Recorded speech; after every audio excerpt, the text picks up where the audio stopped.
Good morning, everyone. I'd like to recognize Elder Zela, who is going to be lighting the kudlik and keeping the kudlik lit this morning. Also, all the new leadership here at the table, both on the government side and on the Inuit leadership side. Welcome.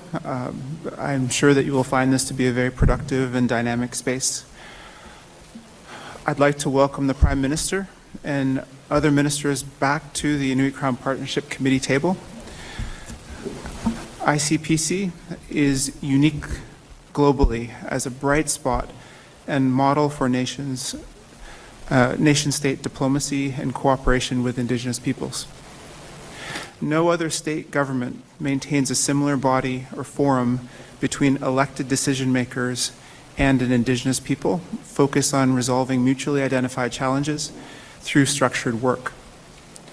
We do not take Canada's leadership or partnership for granted in engaging with Inuit through ICPC and are proud of the work we have been able to advance during the last 9 years.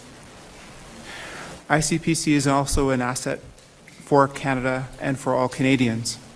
At a time of renewed geopolitical focus on the Arctic region, ICPC stands alone as the only bilateral mechanism coordinating work between an Arctic state and an Indigenous people within its Arctic territory. Inuit are the foremost experts on the Arctic. We know our lands, waters, environment, and communities best. Our treaties with the Crown provide legal certainty and a legal framework for working together in a unique way that is something that we must foster in this space. Canada is positioned well to build on this strong foundation of knowledge and expertise to advance an Arctic policy informed by the people who live here. We stand with Canada as proud Canadians. But as in any working relationship, there's always room for improvement, and today we will be discussing potential solutions for improved coordination between Inuit and the federal government on Arctic security and defense. We also will be working on items such as affordability, the Inuit Child First Initiative, and international issues, and many other items. When we were established in 2017, this mechanism was created under a simple premise, that the Canadian government would always have priorities. Inuit leadership would always have priorities. And we could come together in this space, identify shared priorities, and create work plans and accountability to get things done.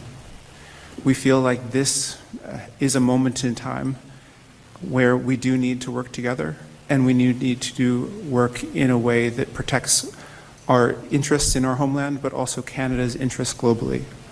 We are committed to this space, and we are very thankful for the leadership that Canada has shown to work in its constructive arrangements with Inuit. With that, I'd like to pass the floor to Prime Minister Carney. Bonjour. Good morning, everyone. Thank you, President Obed. Thank you, dear Peter, President Atami, for your welcome, for your leadership, leaders of Inuit, Nunavut, dear friends, members of the Cabinet, one of the largest Cabinet delegations to come to ICPC. I think it is the largest in Inuit Nunavut. Underscores how vital this table is. Not just how vital today's meeting is, but how vital the work that we will carry forward from today's discussions. I would like to thank and welcome also my dear colleague, Laurie Idlow, our MP for Nunavut, on whose counsel I greatly rely, and I'm very grateful for your presence and continuing support. And also acknowledge Ambassador Virginia Mearns, whose diplomatic mandate this table has been developing and others have been developing, and whose efforts will bring Inuit voices to strengthen inclusive and strategic cooperation across the entire Arctic. Now, it's been just under a year since I attended my first ICPC meeting in Nunavik, et au cours de cette réunion, nous avons défini un programme commun. À quoi ressemble une consultation véritable dans le contexte inuit et comment nous pouvons travailler ensemble efficacement pour favoriser la prospérité économique et la justice. Now, over the past year, we have made some significant progress, but we've also discovered areas where we can deepen cooperation. And we have a number of pressing immediate issues that we will address today. But I want to take a few moments to highlight some of the things that have happened and where some of the opportunities lie. The first, I look to Minister McGuinty. Canada, for the first time since the fall of the Berlin Wall, has met our NATO defense spending targets, 2%, and we're taking full responsibility for our security and sovereignty in the Arctic. Now, we can only do that in true partnership with you. 4 days after I was sworn in as Prime Minister, I was in Iqaluit to announce that the CAF, our armed forces, would establish a year-round presence on land, sea, and air in the Arctic. Those patrols have begun, including with Operation Nanook, to safeguard our sovereignty. We are in the process of undertaking the largest increase in defense spending in our lifetimes.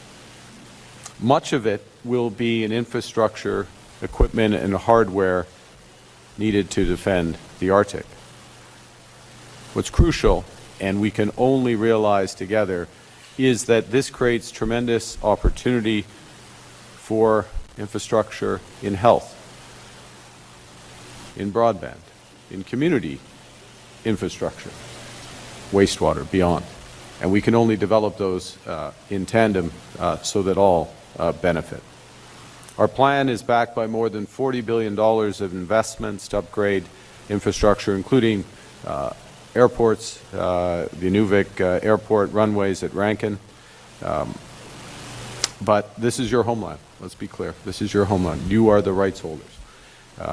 And we need and will embed Inuit perspectives and knowledge in our approach and partner with your businesses. I think we'll discuss this in a moment, but the opportunities are unique in terms of partnership and procurement in Inuit Nunavut. It's a different order of magnitude than it would be elsewhere in the country.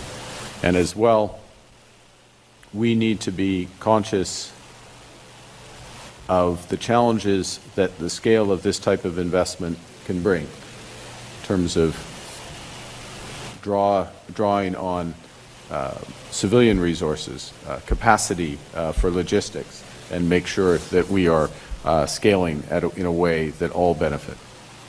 Secondly, we'll have an opportunity towards the end of the session to discuss some of the most relevant nation-building projects, which include, and these are projects that have come from this table. In fact, I remember, President Obed, the first time we met, the stress on some of these, particularly on Grays Bay Road and Port. We heard when we were in Inuvik a little less than a year ago the importance of Mackenzie Valley Highway, the importance of developing clean energy sources such as the Nikik-Sotsit Hydro project, but ensuring that all of these are done in a way that benefit the communities.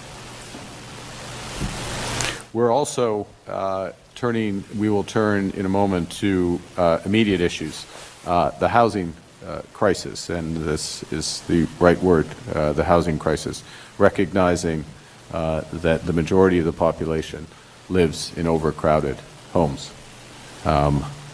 We've made a start with housing strategy, made a start with Build Canada Homes, work with NTI, as well as the Government of Nunavut for 750 homes. But we need to modernize our partnerships. We need to update our partnerships across housing, affordability, and to provide accessible, high-quality education. You rightly mentioned the Inuit Child First initiative. want to salute Minister Galmasti for many things, but also for her leadership in the short term to ensure the extension of funding, the $115 million extension of funding, but for co-developing a long-term framework so that we provide vital education and health services to Inuit children.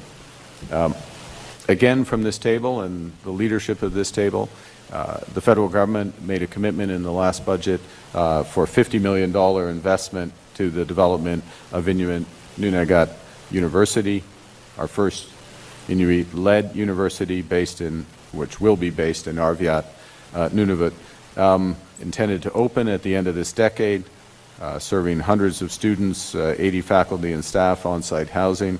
I want to congratulate ITK for your leadership in this effort, but we need to move beyond the infrastructure component. There's issues of governance, authorization, as well as a durable long-term funding model.